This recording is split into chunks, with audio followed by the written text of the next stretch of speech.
No primeiro livro, o livro do Gênesis, livro maravilhoso, capítulo de número 37. Leremos do versículo 1, Gênesis, capítulo de número 37, versículo de número 1 até o versículo de número 5, e depois ainda leremos versículos 9, 19 e 20.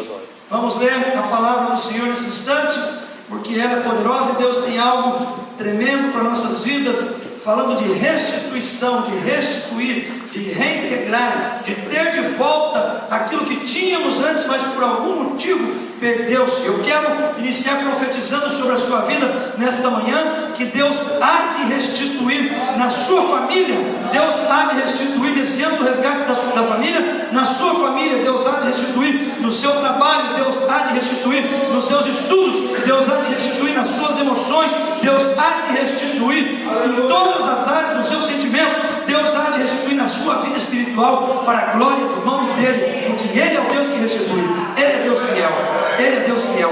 Creia que Ele vai restituir você. Aleluia. Ele é Deus poderoso, Ele é Deus poderoso, Ele é Deus fiel. E diz a palavra do Senhor no livro do Gênesis, no capítulo de número 37, começando no versículo 1. A Bíblia nos diz e nos mostra assim. A palavra do Senhor mostra para nós o seguinte texto: Jacó habitou na terra de Canaã, onde seu pai tinha vivido como estrangeiro. Esta é a história da família de Jacó. Quando José tinha 17 anos, pastoreava os rebanhos com os seus irmãos, ajudava os filhos de Bila e os filhos de Zilpa, mulheres de seu pai, e contava ao pai a má fama deles. Ora, Israel gostava mais de José do que qualquer outro filho, porque lhe havia nascido em sua velhice. Por isso mandou fazer para ele uma túnica longa. Quando os seus irmãos viram que o pai gostava mais dele do que de qualquer outro filho, odiaram-no e não conseguiam falar com ele amigavelmente. Certa vez, José teve um sonho. Diga comigo: José teve um sonho. E quando contou a seus irmãos, eles passaram a odiá-lo ainda mais. Olha o versículo de número 9. Depois teve outro sonho. Diga: José teve outro sonho. E contou aos seus irmãos: tive outro sonho, desta vez o sol e a lua e 11 estrelas se curvavam diante de mim. Olha o versículo de número 19. Lá vem aquele sonhador, diziam uns aos outros. Versículo 20. E agora vamos matá-lo e jogá-lo num desses poços, e diremos que um animal selvagem o devorou. Veremos então o que será dos seus sonhos. Diga para a pessoa que está ao seu lado: você sonha? Diga: você tem um sonho? Eu quero falar nesta manhã uma palavra que Deus colocou no meu coração sobre a restituição do sonho. A restituição de voltar a sonhar. Esse texto é muito conhecido. É um texto por demais conhecido. É um texto que conhecemos a história, a trajetória desse homem chamado José. Um homem que, aliás, a Bíblia, traçando um paralelo da figura de José, fazendo um paralelo, um tipo ou um antítipo com a pessoa de Cristo, não nos aponta nenhum pecado cometido por José. E você pode me perguntar: pastor, mas José não pecou? Obviamente que pecou. O único homem que palmilhou esta terra que não pecou, o nome dele chama-se Jesus Cristo, o Filho de Deus. A Bíblia diz que todos pecaram e destituídos estão para a glória de Deus. Mas a Bíblia, ela não registra, ela não nos dá a informação de nenhum pecado cometido por José. Por isso, José tem muitas outras características. Ele é comparado com a figura de Jesus Cristo. José, por exemplo, é um filho amado. Jesus Cristo é um filho amado de Deus. José, ele tem uma posição de mando de governo. Jesus Cristo tem todo o poder, porque ele diz assim: todo o poder foi me dado nos céus e na terra. Aleluia. Você está diante de alguém chamado Jesus Cristo, que tem não apenas poder, mas tem todo o poder. Aleluia, aleluia. E é esse Jesus que restitui. Eu quero falar para você sobre a restituição dos sonhos. E algumas características que eu gostaria de destacar em breves palavras. Primeira coisa a Bíblia diz que José, desde cedo, com 17 anos, ele já estava trabalhando. O que Deus tem para a sua vida não é para o final da sua vida, não é para depois que você se aposentar, não é para depois que você voltar para o Brasil e estiver lá naquela sombra, tomando aquela aguinha de coco, deitado naquela rede, naquele quintalzinho que você sonhou e planejou para você, com as pernas para cima, o papo para o ar, tocando viola, ouvindo os passarinhos cantar. Não, o que Deus planejou e tem para você está inserido em um tempo, em um contexto que se chama hoje. Hoje é o tempo de Deus para a sua vida. Hoje é o tempo de Deus para a sua vida.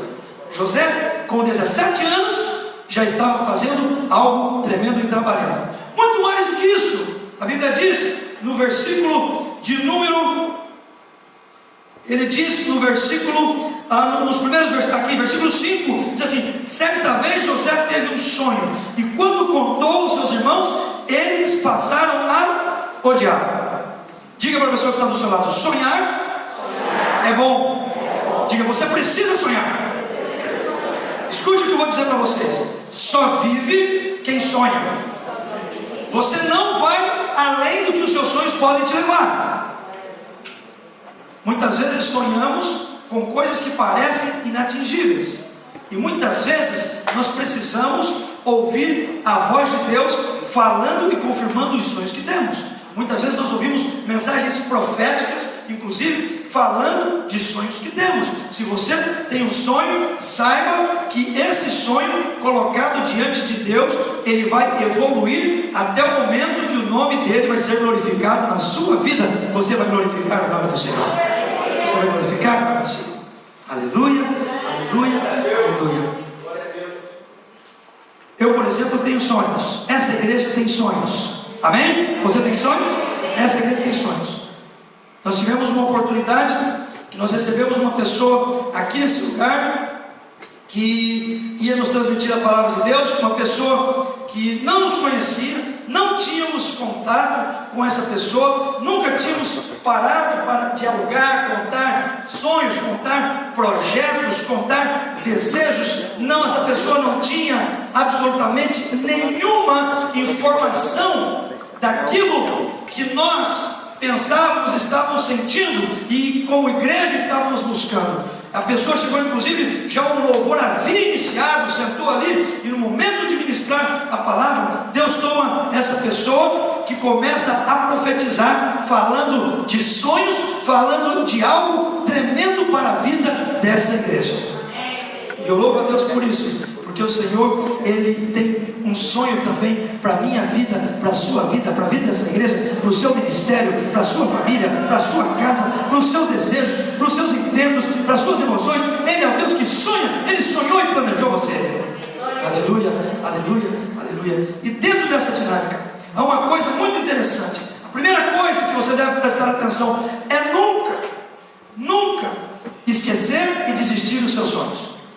Nunca esquecer e desistir dos seus sonhos. Estamos falando de restituição. É tempo de você resgatar, é tempo de você trazer para que seja restituído aquilo que você tem sonhado, mas tem caído muitas vezes no ostracismo, tem caído no esquecimento, pelas solicitudes, pelos sofrimentos, pelas vicissitudes da vida, pelos problemas atravessados. Muitas vezes nós temos a tendência de frustrarmos e pensar que aquilo que Deus sonhou para a nossa vida está esquecido. Mas nesta manhã eu venho na autoridade do poder do Espírito de Deus dizer para você que aquilo que Deus prometeu para você não vai ficar enterrado. Aquilo que Deus profetizou através de alguém para a sua vida não vai ficar esquecido. Aquilo que Deus já liberou sobre a tua vida vai ser resgatado, restituído, restaurado em nome do Senhor Jesus Cristo. Aleluia, aleluia, aleluia.